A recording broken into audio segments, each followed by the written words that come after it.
आपने मुझे मौका दिया, उसके लिए बहुत बहुत धन्यवाद देता हूं। सभापति जी, सबसे पहले श्रद्धेय नेताजी को मैं नमन करना चाहता हूं, जिन्होंने अपने संघर्ष, अपनी हिम्मत, साहस और अपने पूरे जीवन की तपस्या समाज के उत्थान के लिए, देश और उत्तर प्रदेश की तरक्की के लिए और समाज के हर व्यक्ति की तरक्की और खुशहाली के लिए उन्होंने जो अपना पूरा जीवन समर्पित किया है, सबसे पहले मैं आपके माध्यम से उनको नमन करना चाहता हूं। माननीय सभापति महोदय, श्रद्धेय नेताजी ने हम लोगों को अपने समाजवादी विरासत में इंसाफ और इंसानियत, न्याय और हक की लड़ाई करना सिखाया है। उस लड़ाई को हम लोग बखूबी अपने नेता आदरणीय अखिलेश यादव जी के नेतृत्व में शानदार तरीके से उस विरासत को न केवल लड़ रहे हैं, बल्कि नेताजी के हर सपने को पूरा करने तक हम लोग चुप बैठने वाले नहीं हैं। सभापति महोदय, बजट एक व्यापक विषय है और जब इस विषय के बारे में सोचते हैं तो समझ में नहीं आ रहा कि कहां से शुरू करें, क्योंकि देश में आज कोई वर्ग नहीं बचा है। कुछ चुनिंदा उद्योगपतियों के बारे में बात नहीं करूंगा, लेकिन देश के 140 करोड़ लोगों में से कम 95% लोग ऐसे हैं जो आज पूरी तरह से बर्बाद है। एनडीए की यह सरकार 11वां बजट पेश कर रही है, लेकिन इस 11वें बजट के बावजूद अगर मैं देखता हूं तो समाज की जो गरीबों के लिए सबसे ज्यादा जरूरी चीजें हैं, स्वास्थ्य का है तो स्वास्थ्य 2023 और 24 में बजट घटा दिया है। किसानों का बजट जहां यूपीए के सरकार के समय 2014 तक 5.5 था, वहीं 24 आते आते ये 3.15 रह गया है। शिक्षा का बजट जहां 2013 में 4.77 था, आज 23-24 आते आते ये 2.5% रह गया है। इसी तरह से जितनी भी जरूरी चीजें हैं, सभापति महोदय, मुझे कहने में कोई संकोच नहीं, ये जो बीजेपी की एनडीए की सरकार है, ये सरकार पूरी तरह से गरीब विरोधी, किसान विरोधी, नौजवान विरोधी, बुनकर विरोधी, छात्र विरोधी, दलित विरोधी, पिछड़ा विरोधी, मजदूर विरोधी, जितनी भी अगर उपाधियां दी जाएंगी सभापति महोदय वो कम है। और मैं कोई राजनीतिक भाषण नहीं दे रहा हूं, मैं उदाहरण सहित आपको जब नंबर आए तो बोल देना, और हमें पता है आपका नंबर भी नहीं आएगा आपकी पार्टी में, ये भी पता है हमें। सभापति महोदय, श्रद्धेय नेताजी ने हमेशा कहा है कि चुनाव में या जनता के बीच किया हुआ वादा अगर आप पूरा नहीं करते हैं तो वो भी एक सबसे बड़ा भ्रष्टाचार है, और उस भ्रष्टाचार में अगर किसी ने वर्ल्ड रिकॉर्ड बनाया है तो बीजेपी की और एनडीए की सरकार ने बनाया है। सभापति महोदय, 2014 के चुनाव के समय प्रधानमंत्री जी ने वादे किए कि 2 करोड़ रोजगार हर साल मिलेंगे। स्वामीनाथन जी, जिनको भारत रत्न दिया है, सरकार को मैं धन्यवाद देता हूं, लेकिन वो धन्यवाद अधूरा है जब तक उनकी सिफारिशों को नहीं मानते हो। 2007-8 से लगातार मांग चल रही है देश में कि स्वामीनाथन जी की जो सिफारिश है किसानों को 1.5 गुना समर्थन मूल्य देने का, एमएसपी की गारंटी देने का, कानूनी हक और अधिकार देने का, उस गारंटी को आज तक नहीं माना, आज तक नहीं माना, आज तक नहीं माना। स्वामीनाथन जी को आज तक नहीं माना। अध्यक्ष जी, डिस्टर्ब ना करिए। सभापति महोदय, मेरा टाइम इसमें काउंट नहीं होगा। आप इधर, अरे यार, बेईमानी से जीता है तो ज्यादा ना बोलो, मालूम है कितने बड़े तीरंदाज हो। बेईमान हो, बेईमान हो, बेईमान हो, बेईमान हो, बेईमान हो। चलो, स्वामीनाथन जी की आपने नहीं मानी, एमएसपी आपने लागू नहीं की। कितनी बढ़िया बातें कि खाद पे हम सब्सिडी बढ़ा रहे हैं, पहले 50 किलो को 45 किलो, फिर 45 किलो को 40 किलो, और मुझे लगता है कि एक तीसरा कार्यकाल पूरे होते होते केवल 10 ही किलो बचेगा खाद के कट्टे में, इससे ज्यादा नहीं बचेगा। मंडी एक नहीं बनाई, आत्महत्या इतनी कर रहे हैं किसान, और किसान अगर अपनी एमएसपी की मांग करते हैं, हजारों किसान यही दिल्ली की सीमा पर मारे जाते हैं, और आप सोचते हो कि आपकी बात को कोई समझेगा नहीं। सभापति महोदय, नौजवानों को कितना गुमराह किया गया। नौजवानों से कह दिया गया हर साल 2 करोड़ रोजगार। मैं आज सवाल पूछता हूं अपने नौजवानों की ओर से, बताएं भारतीय जनता पार्टी के लोग, सरकार में बैठे लोग, 10 साल आपने राज कर लिया है, आखिर 20 करोड़ नौजवानों को रोजगार कहां है? अरे छोड़िए यार, अबे कोई नोटिस नहीं लेता तुम्हें, छोड़ो कोई नोटिस नहीं लेगा तुम्हें। 20 करोड़ नौजवान के रोजगार का हिसाब कहां है? आज 11वें बजट में जब याद आई तो वो भी ट्रेनिंग की बात करते हो। मैं कहना चाहता हूं IIM, IIT के नौजवानों को रोजगार नहीं दे पा रहे हो। आप सोच रहे हो इंटर्नशिप के इस छोटे से सुगूफे से नौजवान खुश होंगे? देश के नौजवान खुश होने वाले नहीं है। सभापति महोदय, शिक्षा के मसले पर लगातार बजट घटाया जा रहा है, लगातार सरकारी शिक्षा कम की जा रही है, और ये बीजेपी की सरकार की लगातार प्रयास है कि नौजवान शिक्षित होंगे तो सवाल पूछेंगे। देश की JNU से लेके BHU से लेके MU से लेके जितने बड़े संस्थान हैं, सारे संस्थानों को बर्बाद कर दिया है। एक भी दलित, एक भी पिछड़े, कहीं आपका वाइस चांसलर नहीं है। लगातार जितने भी आपके professor, associate professor, assistant professor की नियुक्तियों में RSS का जब तक कोई फंडामेंटल कोर्स नहीं करेगा, बेसिक कोर्स, तब तक उसकी नियुक्ति नहीं होगी। आप क्या सोच रहे हो देश नहीं देख रहा है नौजवान? UGC का बजट लगातार कम किया जा रहा है। मेरा खुला आरोप है इस सरकार पर कि ये सरकार शिक्षा को प्राइवेट करके, शिक्षा को मुट्ठी भर उद्योगपतियों के हाथों में देके, शिक्षा को चुनिंदा लोगों के हाथ में देके, देश के 140 करोड़, जिसमें मैं समझता हूं 90% लोग गरीब हैं, उन गरीबों के हाथों से शिक्षा को छीनने का ये जो आपकी सरकार षड्यंत्र कर रही है, इसके लिए हम लोग इस मौके पे विरोध करते हैं।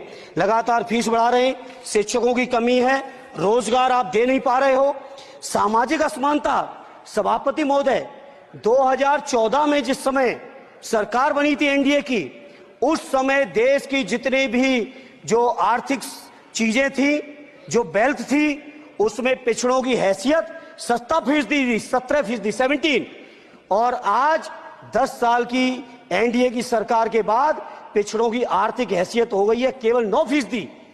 मैं कहना चाहता हूं चुनौती के साथ, वित्त मंत्री अपने जवाब में बता दें, अनुसूचित जनजाति का एक भी व्यक्ति देश में अरबपति हो तो बता दो, एक भी अरबपति हो तो बता दो, एक भी दलित को अरबपति आपने बना दिया हो तो बता दो, एक भी पिछड़े को बना दिया हो तो बता दो। आप जवाब में दे देना, आप डेटा दे देना, आप डेटा दे देना, हमारी दबाव नहीं रुकेगी। सभापति महोदय, जब बीजेपी की सरकार, जब बीजेपी के लोग विपक्ष में रहे तो OPS की बातें किए। 10 साल से आप सत्ता चला रहे हो, 11वां बजट पेश कर रहे हो, पूरा देश आज OPS के लिए सरकारी कर्मचारी परेशान है, कहीं OPS की चर्चा नहीं है, पुरानी पेंशन की कोई चर्चा नहीं है। सभापति महोदय, पुरानी पेंशन तो पुरानी पेंशन, हम मांग करते हैं, बहुत बड़े राष्ट्रभक्त आप बनते हो, मैं मांग करता हूं देश के पैरामिलिट्री फोर्सेस को आप पुरानी पेंशन दीजिए। मैं मांग करता हूं, आप राष्ट्रभक्त हैं ना, सीमा पे जो सुरक्षा कर रहे हैं, जो शहादत झेल रहे हैं, मेरी मांग है कि आप उनकी OPS दीजिए। वो आप OPS नहीं दे पाओगे। इसी तरह से सभापति महोदय, देश के अंदर बहुत से ऐसे संविदा कर्मचारी, एक से एक बढ़िया फार्मूला, अब कानूनन मंडल आयोग लागू हो गया तो कैसे पिछड़े दलितों को रोकें? तो संविदा कर्मी की प्राइवेट कंपनी, प्राइवेट आपने आउटसोर्सिंग कर दी। आउटसोर्सिंग के कारण से देश के सारे दलित, सारे पिछड़े, सारे आदिवासी आपकी सेवाओं से बाहर हो गए, उनके पास कोई कानूनी हक नहीं। तो ये जो आरक्षण को खत्म करने के तरह तरह के जो आप लोग षड्यंत्र अपना रहे हो, इस षड्यंत्रों को देश का जनमानस पूरी तरह से जान भी चुका है, पहचान भी चुका है, और इसीलिए उत्तर प्रदेश से तो आपको कर ही दिया है बाहर, देश से भी बाहर जल्दी करेंगे, और हमारे साथी मिलकर दूसरे प्रांतों से भी बाहर करेंगे। इसी तरह सभापति महोदय, हम मांग करते हैं, आप सोचिए, उत्तर प्रदेश अकेले के अंदर, देश के हालात मुझे नहीं पता और बदतर होंगे, अकेले उत्तर प्रदेश में 1000 से ज्यादा शिक्षा मित्र आत्महत्या कर चुके। सभापति महोदय, कोई सरकार के कान पे जू नहीं रेंग रही है, किसान आत्महत्या कर रहे हैं, कोई मतलब नहीं, अनुदेशकों को तनख्वाह नहीं मिल रही है समय से, कोई मतलब नहीं, आंगनबाड़ी महिलाएं परेशान हैं, इनको कोई मतलब नहीं। सभापति महोदय, आपकी आशा बहुएं, आपकी ये रसोईया महिलाएं, आपकी आंगनबाड़ी, पंचायत सहायक, रोजगार सेवक, मैं समझता हूं सभापति महोदय, यहां बैठे हर सदस्य के पास इनके क्षेत्रों का ये डेलीगेशन जरूर मिलता होगा और मांग करता होगा कि कम से कम हमारा मानदेय बढ़ाया जाए, हमें स्थायी किया जाए। सभापति महोदय, इसके लिए सभापति महोदय मेरी पार्टी के किसी भी मेंबर से हम नंबर कम कर लेंगे, टाइम, मेरा टाइम बढ़ा दीजिए, बढ़ा दीजिए, कोई भी मेंबर हमारे लिए दे देंगे टाइम। इसलिए सभापति महोदय, इन सभी समस्याओं के लिए मैं आपसे कहना चाहता हूं कि इनका समाधान करिए, और नहीं समाधान करेंगे तो अभी तो बैसाखी पे बन गए, बिहार और आंध्रा को पैकेज देखे फिर देश में कितने राज्यों को पैकेज दे पाओगे। अरे वित्त मंत्री जी, उत्तर प्रदेश से आते हो, इतना भी हक नहीं कि पूरे बजट भाषण में एक बार उत्तर प्रदेश का नाम आ जाता। इतना अयोध्या से नफरत हो गई, अयोध्या से अवधेश जी क्या जीत गए, आप लोगों को इतनी नफरत हो गई कि एक भी उत्तर प्रदेश का एक बार भी नाम नहीं आया सभापति महोदय। इसे मैं आज इस मौके पर सभापति महोदय देश के गरीबों, किसानों, नौजवानों, व्यापारियों, बुनकरों सभी की ओर से कहना चाहता हूं, ये बजट देश विरोधी बजट है। कुछ समस्याओं के लिए सभापति महोदय संवेदनशीलता के साथ मैं कहूंगा सरकार को विचार करना चाहिए। सदैव नेताजी जब रक्षा मंत्री थे, उन्होंने व्यवस्था दी थी कि देश के अंदर जो भी सैनिक शहीद हुए हैं उनको ससम्मान उनके घरों पे जाके राष्ट्रीय सम्मान के साथ उनकी अंत्येष्टि हो। मैं उन्हीं की परंपरा को आगे बढ़ाते हुए एक और मांग करता हूं सभापति महोदय कि जो हमारे शहीद जिनकी अंत्येष्टि स्थल जहां कहीं भी बना हो, जिस भी परंपरा से बना हो, अरे आपको कुछ नहीं पता है, अरे यही तुम्हारे सैनिकों के लिए यही तुम्हारा भाव है। सभापति महोदय, आप बोले सभापति महोदय, मेरा अनुरोध है अग्निवीर की योजना खत्म की जाए।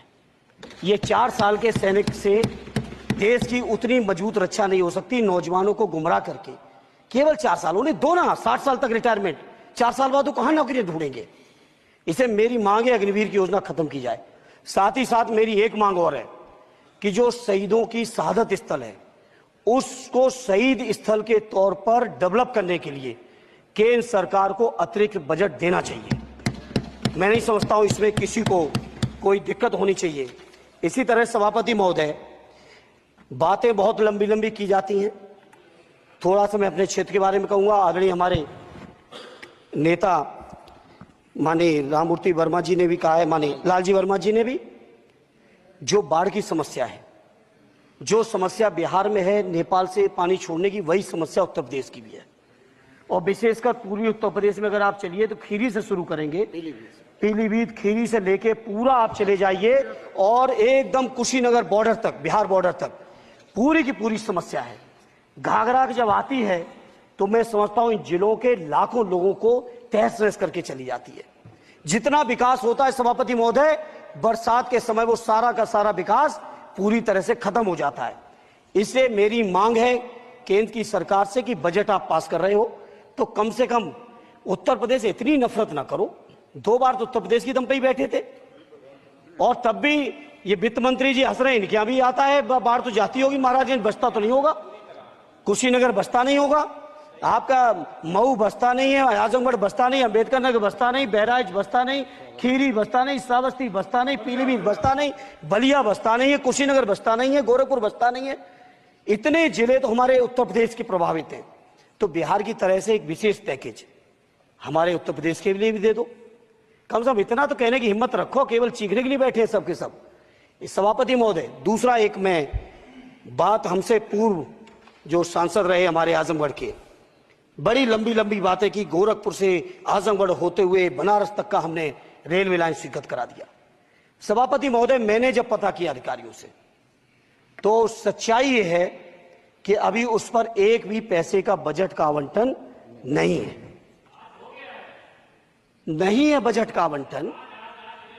हाँ, आज आप ही ने तो पेश किया बजट, आप ही तो साइन किए हो, निर्मला जी ने तो किया नहीं होगा, आप ही ने किया होगा। तो सभापति महोदय, उस पर बजट भी आए, उस पर बजट भी आना चाहिए। दूसरा सभापति महोदय, ये जो समस्या है बाढ़ वाली, मैं समझता हूं कोई अकेले मेरी नहीं है, मेरे अकेले क्षेत्र की नहीं है। जो भी संवेदनशील व्यक्ति होगा इस पर जरूर गंभीरता से सोचेगा, उसको सोचे।